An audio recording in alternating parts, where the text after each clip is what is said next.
In a hotel, Grandma stormed in angrily but was tricked by some women and drama. Crazy cooking was on in the bathroom, Shish chopped veggies, while drama participants puked from the gore. With the little hands emotional drama painted on the red suitcase, we decided to sink it as if this were a new season of underwater adventures, while the star of the Limeing murder case was none other than the slain man Jiang.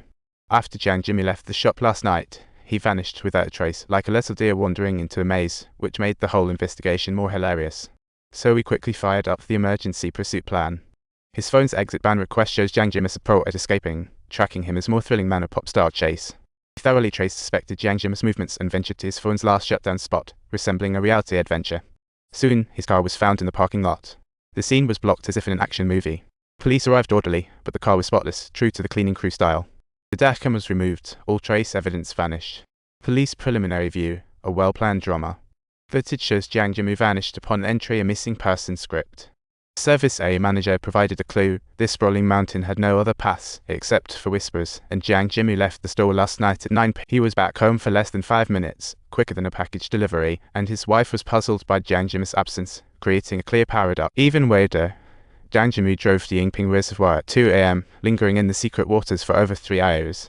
At 2:29 a.m., he rejoined the highway and vanished at a rest stop, a nighttime vanishing expert. The sud trip puzzled investigators. What was Jiang doing at the reservoir at night? A true unsolved mystery. Han Guan arrived at the reservoir, only to find it was completely unsuitable for fishing, and the investigation team got new clues. Come join our underwater adventure. The last place Jiang used his credit card was Yongping Hotel, our lover's hotel named for privacy protection. Police rushed to check, and staff said last night's situation was awkwardly funny, but after a system check, the system showed that Jiang had indeed booked a room for the night, but checked out early. What a headline-worthy comedy. A nauseating odor hit. The forensic investigator entered, stunning all seasoned officers. The whole room, especially the bathroom, was splattered with blood on the floor, the walls, even the ceiling. It was like a bloody party gone wrong. These signs clearly surpass normal harm. The bloody act shows Jiang checked in at 9:30 p.m., with surveillance off for privacy.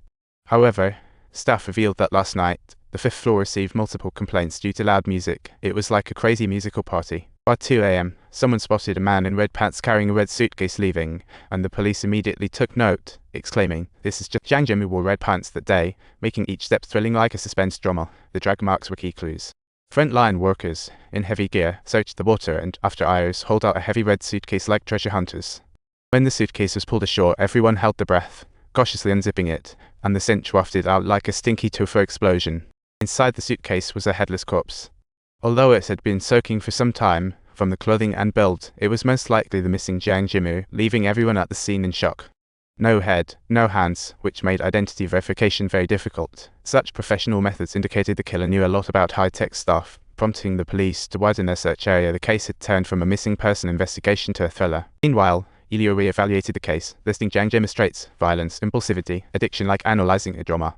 Then he compared it with the criminal characteristics of the Limeing case and discovered a shocking contradiction. The finesse of the Limeing case was completely opposite to Jiang's traits, like a spot the difference game. The file on Jiang showed he had been fired for violence and had jumped jobs multiple times. His career was like a dream-chasing journey with no consistency. All of this indicated that he was a person with low self-control, while the murderer in the Limeing case left no evidence behind, like a ghost vanishing into thin air. So, our attentive Elio found Han Guan and told him that Jiang wasn't the murderer of the Limeing case and didn't want his analysis to become a hot topic. On the way, Limeing appeared extremely scared in the surveillance, as if seeing a ghost, clutching the wheel with tense shoulders. Her eyes brimmed with confusion, like facing a huge unknown threat. It's fear of the unknown, not shock from someone familiar.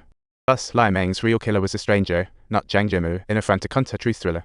After the first test results came out, things took a dramatic twist. The DNA of the headless corpse found in the reservoir matched Jiang's perfectly, sending many ridiculous theories swelling back to square one.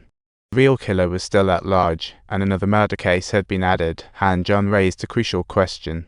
Was the gloved person in the surveillance actually Jiang? Why wear gloves to drive his own car?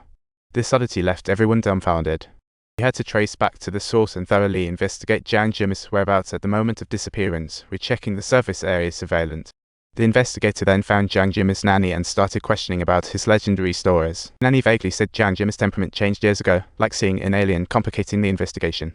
While examining the paper roll, Jiang's DNA was accidentally exposed, stunning all, and the paternity claim fell apart. Let me help you. Do you really not know who's who?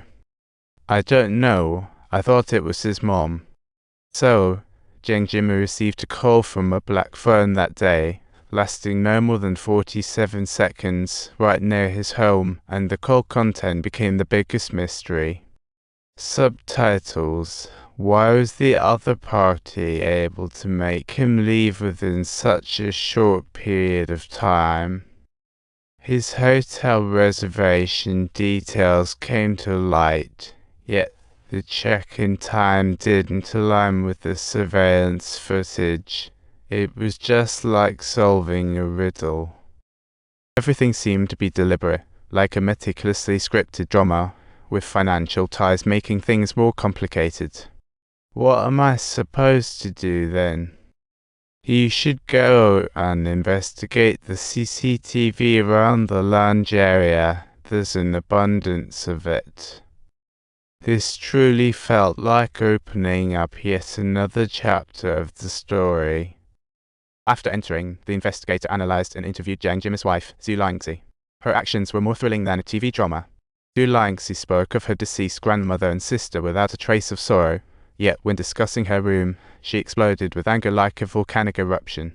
Even stranger was her complete indifference to the progress of her husband's death, almost like she was playing a cold-hearted character. This was entirely illogical. Through psychological analysis, the investigator uncovered Zhu's complex past, as if opening Pandora's box. At 13, a fire broke out at her home, killing her grandmother and sister.